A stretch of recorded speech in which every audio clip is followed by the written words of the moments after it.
ভাই, আমরা সবাই মারা যাব, এই কথাটা কি আপনারা বিশ্বাস করেন? এই কথা যে বিশ্বাস করে যে পৃথিবীতে সে চিরস্থায়ী নয়, চিরদিন থাকতে আসে নাই, সে কি পৃথিবীতে উদ্ধত আচরণ করতে পারে?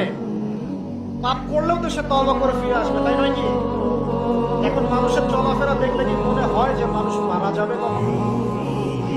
আমাদের সবার সামনে মৌত অপেক্ষা করছে। এই যে আমরা এখানে যারা বসে আছি, আজকে থেকে হয়তো 50 বছর পর কেউ থাকবে,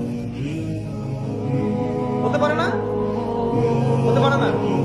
50 বছর অনেক বেশি বলেছি আমি, দেখেন না সামনে কি হয়।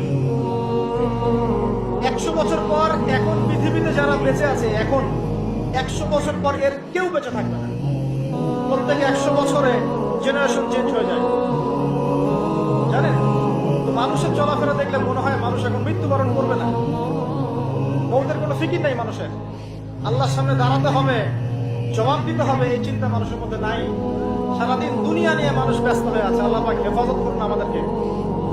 তো পরকালের ক্ষতি দেখেন, মানুষের সামনে অপেক্ষা করছে মৌত, মানুষের সামনে অপেক্ষা করছে কবর। কবর যেখানে কেউ যাবে না, আপনি আমি কেউ না, কেউ কারো কবরে যাব না, কেউ কারো কবরে না।